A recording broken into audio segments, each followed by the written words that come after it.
Welcome to All the F Words, a podcast where two writer friends, nearly 30 years apart, explore everything we give an F about.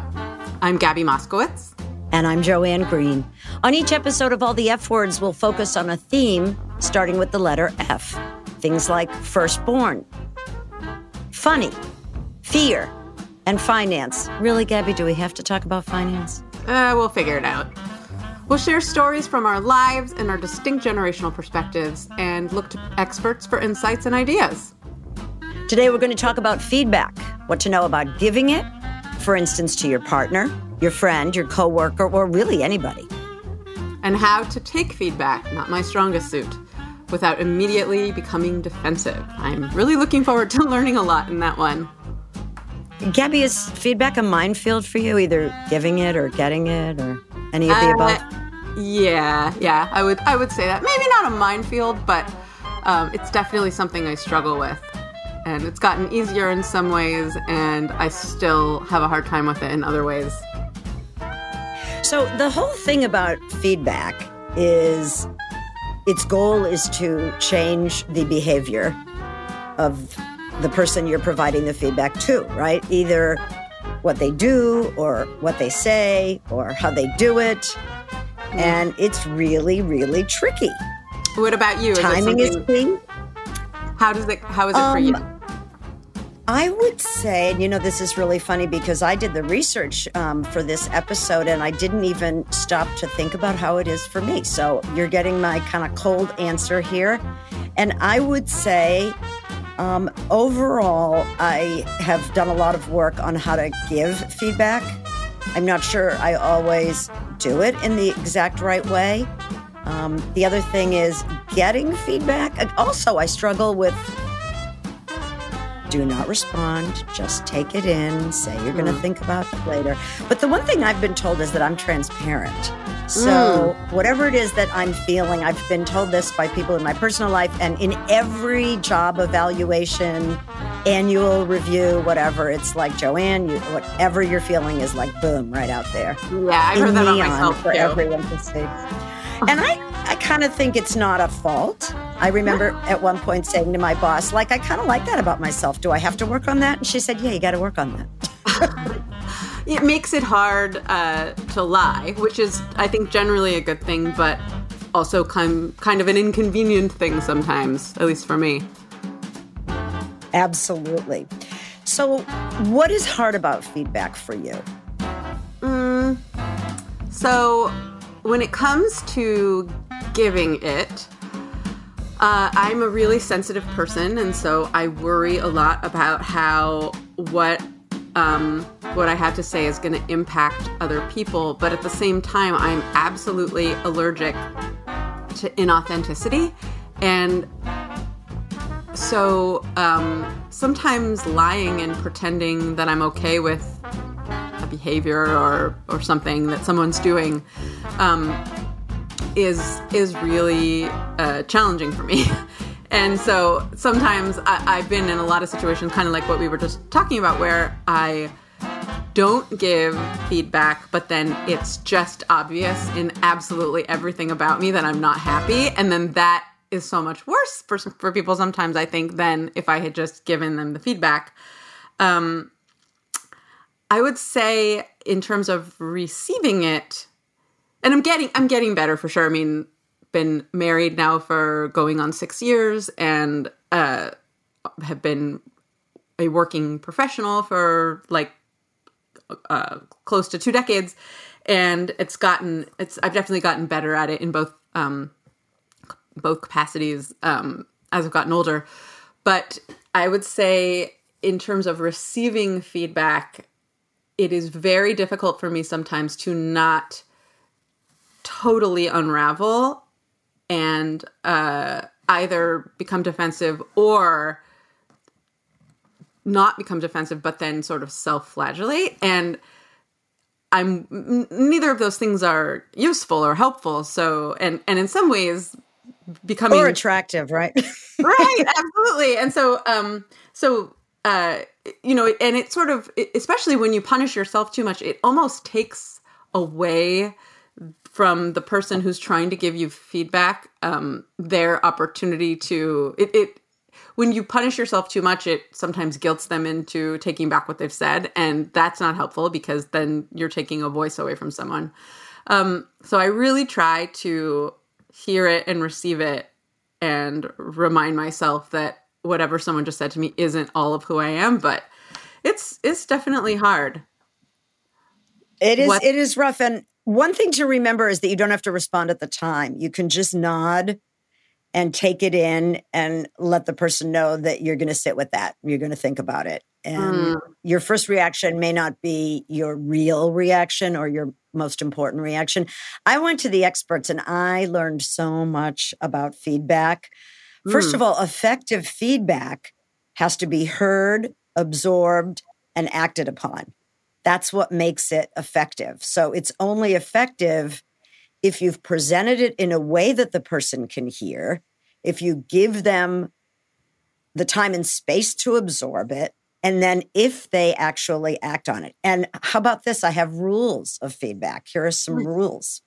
So one, you have to keep it focused. If you're giving feedback, you have to keep it focused on what the person did or said, not who the person is. That's very, very critical. Often, even when you say you did this or this thing you said was, in fact, I was just watching a clip from CNN in which Chris Cuomo was talking to someone. He said, and when you said that, that was an ignorant thing to say. And the guy came back and said, you can call me ignorant. And Chris said, I didn't call you ignorant.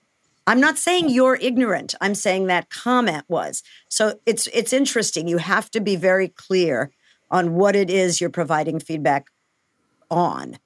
Then it's that you have to make it about you, not them. So you share the effect that what they said or did had on you. When you said X, Y, and Z, I felt blah, blah, blah. They can't argue with that. You felt it, right? So you're talking about the impact of what they said or did. Rule number 3 is always be very specific. Do not make big general statements, which is, of course, all of our tendency. And to use words like always and never, and you never do that. And then I can just say in my own marriage, he'll go, really? Never? Really? And I'll go, no, you're right. You're right. You're right. You're right. You're right. It's not never. Also, always talk about what just happened. Do not bring in something that happened 2 years ago. Do not bring in things that they may not even remember. That one's so hard. It made a big impact.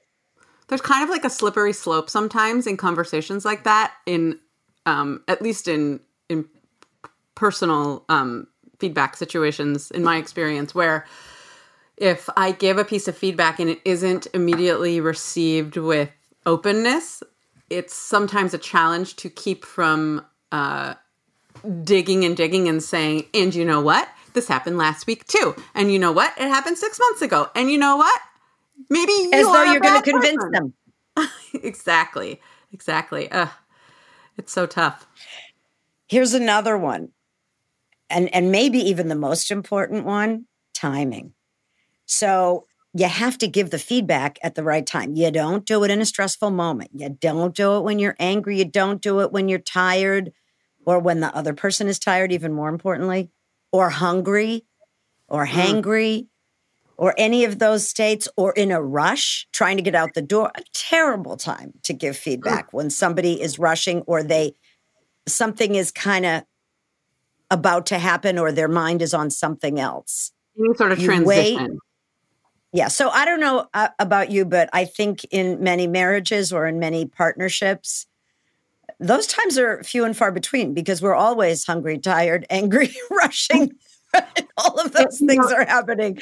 When I think about when this comes up for Evan and me, we have sort of a rule that has developed an unofficial rule, and we sometimes break it. But so around 9:30 every night, we take melatonin gummies with the plan to be asleep around 10.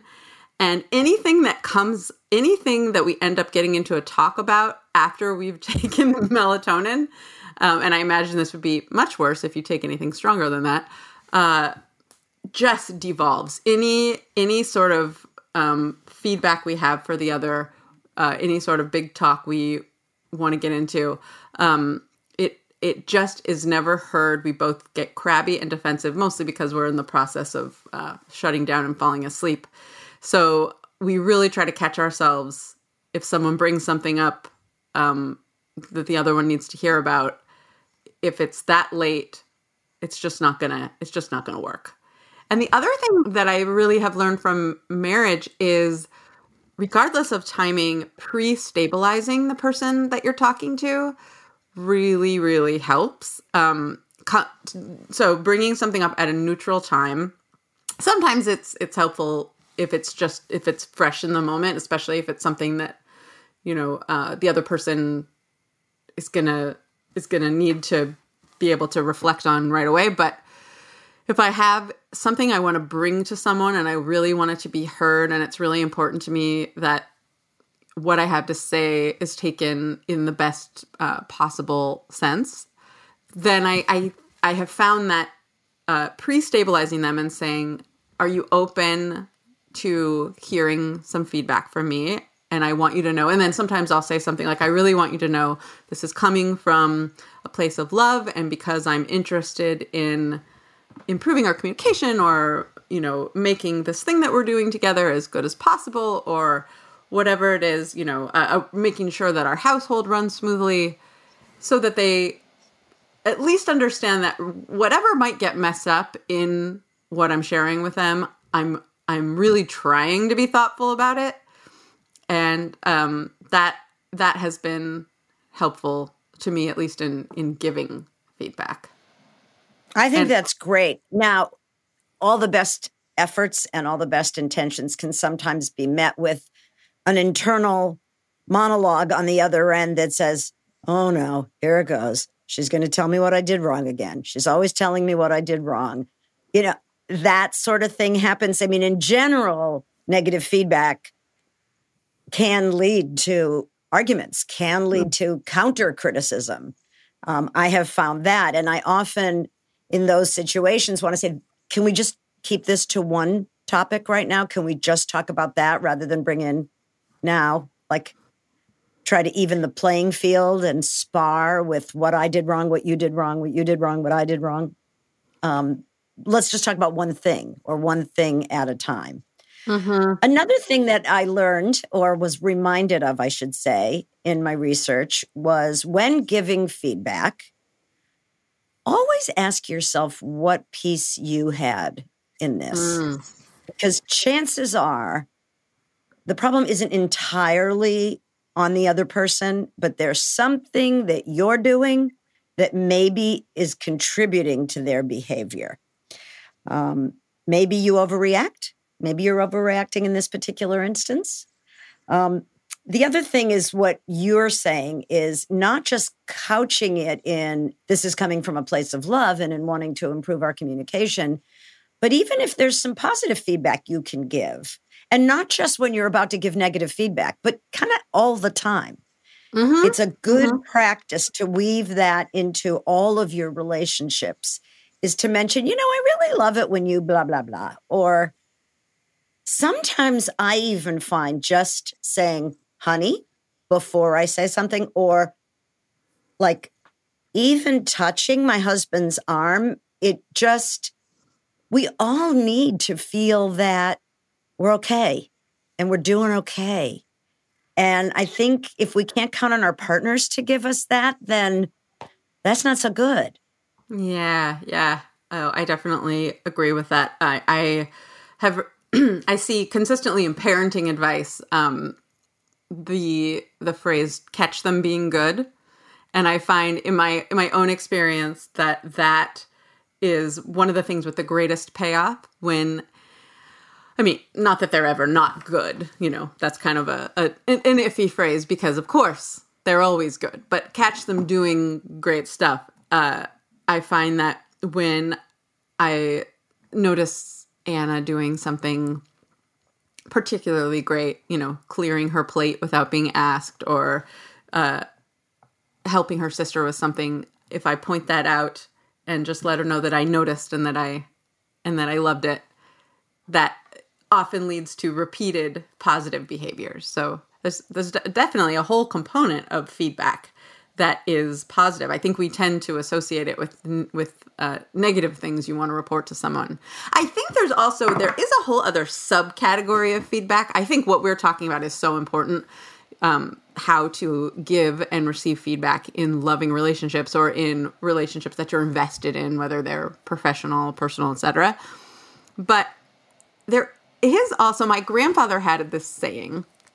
He had a lot of great sayings, but he had one that I think about a lot, especially in my time on the internet, where he says, when you're kicked by an ass, consider the source. And I always loved that. And it's all about how when somebody says something to you and you don't think much of that person, you don't necessarily need to take what they're saying too much to heart. And that is so hard for me, because anytime someone says something bad about me, I'm often inclined to just believe it as truth and worry about it. But I really try to come back to that a lot when, we live in a world now where, because of the internet, specifically social media, there is quote unquote feedback all the time from people about what we're doing at all times, and certainly as an author, sometimes when I look at my Amazon reviews, and they're mostly great, and then every now and then there's someone who just has something really terrible to say. And give me an example, because I can't even imagine. I think your books are so wonderful. By the way, go buy Abby's books. Well, there were a couple of people who were extremely offended with my last book's use of profanity. There were, let's see, I had. How did your mother feel? How did my mother feel? Was she cool with it?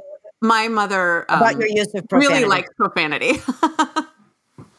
She's a fan. She was totally cool with it. I can't wait to meet her. Oh, she can't wait to meet you.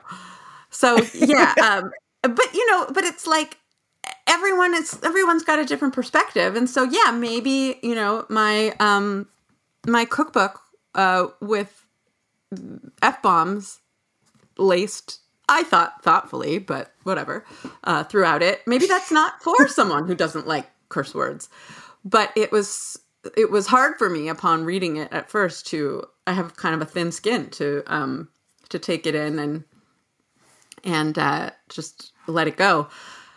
I've also definitely, I've had a few tweets go viral, and that's always really fun. But the amount of, it's not long before anti-woman and anti-Semitic and sometimes just generally critical tweets start flowing in. And there's this experience where I find myself, and I feel so silly about it, but when I start hearing over and over and over again, I mean, I guess this is what bullying is. Over and over and over again, epithets of different sorts, criticisms of my appearance,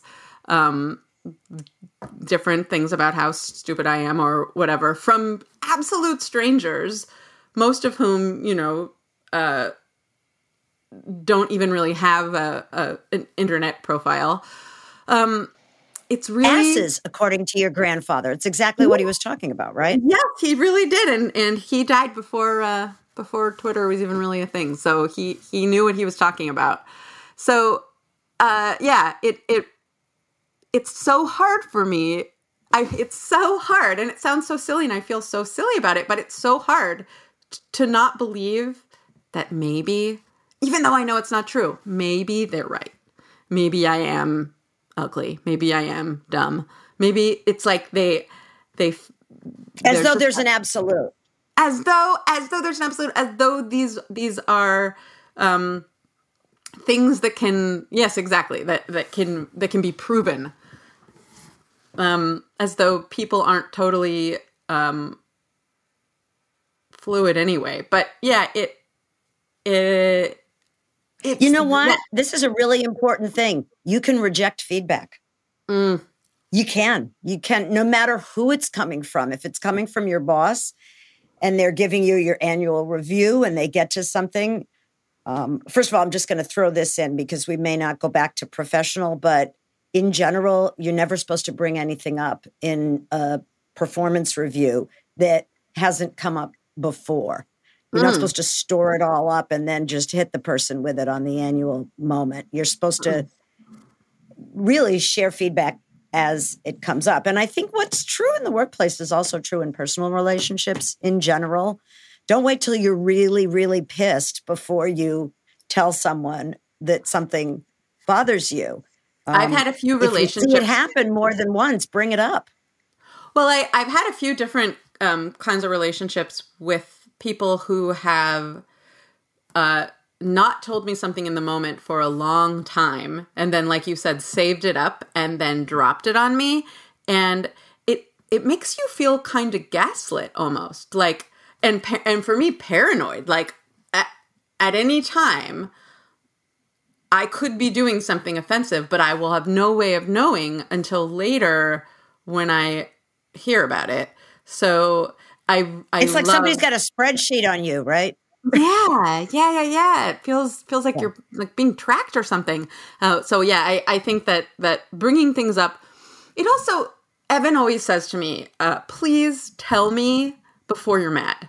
Let me know that something I'm doing is pissing you off before you're mad about it, because then, I can maybe start to correct it, or at least we have something to refer back to. And I just always try to remember that, both in giving and receiving feedback. But there's a really fine line then between, constantly being a low-level critic of your spouse or partner or friend or whatever. Like if you're not supposed to hold it in, then, there's this temptation to just say, I don't like the way you're doing that. I'm going to do it this way, or, like load the dishwasher this way, or I don't know. It's a delicate balance, and you have to really put yourself in the other person's shoes too. And not, because none of us want to feel like our every move is being critiqued. We want to feel safe. Yeah. Well, also, I sometimes there are ways, especially in marriages, where, right now, Evan and I have 2 little kids, and we're constantly changing how we do things because their brains are constantly developing. And also, we're constantly trying to refine our schedule so that everyone in the house can get everything that they need. And we're in charge of getting everyone's needs met, including our own. And so often we are giving and receiving feedback, I would say several times a day, because as we try to refine these systems that we're creating. And the more we can exchange the information as 2 partners, people who are partnering on a complicated thing, and and as much as we can try to treat what one of us does and what the other one does as just incoming points on a spreadsheet that maybe we can adjust together, and talk about what can I do to help you, unload the dishwasher earlier, and what can you do to make it so that I can get out for a run this afternoon. Like those things, when we can try to stay in that style, it really helps us both to not get too defensive. And defensiveness is when a conversation about I know you know what defensiveness is. I'm just, for me, in my personal experience, defensiveness is often where the conversation just completely goes awry, because then you're having a fight with each other about how you're talking to each other, as opposed to the problem that you're trying to solve. And that's just so hard to avoid sometimes, but it is possible. What helps too is to practice active listening. What I hear you saying is da, da, da, da, da. So then the other person could say, yeah, that is what I'm saying. Or no, that is exactly the opposite of what I'm saying. You have to stay conscious to be able to do that. Like, right. You have to stay locked in. Yeah. Right. There's a podcast on NPR called Life Kit, and they devoted an episode to this whole idea of feedback. And they had a couple of different experts who they were talking to, a feedback coach, Shanita Williams, who talked about the acronym Sift: source, impact, frequency, and trend. So source is, like your grandfather said, does that person's opinion matter to you? So consider the source. Impact, is this a big deal, or is this just something super minor that you can adjust and move on? Frequency, how often am I hearing this feedback? Am I hearing this from a number of different people in my life? Have I heard it from all of my respective bosses over the years? Because that lets you know whether you really need to pay more attention to it. And then finally, trends. Is this showing up in all different parts of your life? So are you being told that you interrupt? I'm often told that I interrupt because I get very excited about what I want to say, and I think I'm going to forget. So I just want to blanketly apologize to you, Gabi, because I probably interrupt. Actually, I interrupt Fred too, tells me that I do. Actually, I wish it began with an F, because that is a whole show about, in certain cultures, interrupting is a really negative thing. And in other cultures, specifically ours, in sort of, urban Jewish communities, it is not offensive or insulting. It's more that I'm getting excited with you and we just kind of keep doing this. So, but other people really think it's rude. So I think we need to control ourselves better. Yeah, no, it is. We are, as two Jews in a society, we really have our feet in both cultures, where among our people, and I think there are a lot of cultures where interrupting is a thing, certainly all around the Mediterranean and lots of parts of Europe, and I'm sure there are lots of other places too where talking on top of each other is accepted and understood to be more about excitement than about anger, but it reads differently in other cultures. So overall, what do you think the takeaways are from this about giving and getting feedback? To me, it seems like going into it thoughtfully, trying not to do it in the moment, choosing a good time, and making sure that it's coming from a place of connection and interest in improvement of both the relationship and the behavior. In terms of giving it, in terms of receiving it, to me, trying to follow, what was the acronym again? Sift. So it was source, impact, frequency, and trend. I think that's so great. I think who it's coming Not from. Not that we'll remember it because we forget. as established in our forgetting episode, yes. But we can always refer to the show notes. Maybe we'll make sure and put that in the show notes. So, thinking about who it's coming from, how important it is, and whether this is something that's coming up in multiple relationships, multiple situations. That's a great, that's the kind of thing that I think will help me stay grounded as I consider feedback as like a data point, as opposed to just horrible information about myself that I have to confront and feel badly about. Try to remain objective. So I would just run through remember what your goal is when giving feedback. Feedback should be timely. Absolutely pick the moment. It should be regular. Don't store it up. Be prepared for what you're going to say. Be specific. That's absolutely critical. Don't make big general statements. Use I statements. Active listening. Limit your focus. Don't try to give feedback on more than 2 things at any given time, and probably 1 is a better idea. Talk about positives. Make suggestions. And then follow up. If you see the person to whom you gave feedback implementing your feedback, implementing your suggestions and changing their behavior, let them know. Positive reinforcement. Yeah. Okay, Gabi, I'm going to give you some feedback. I think you're awesome. Thank you so much. And I want to give you some feedback, which is that I love doing this podcast with you. And I think that you are such a great co-host. Woohoo!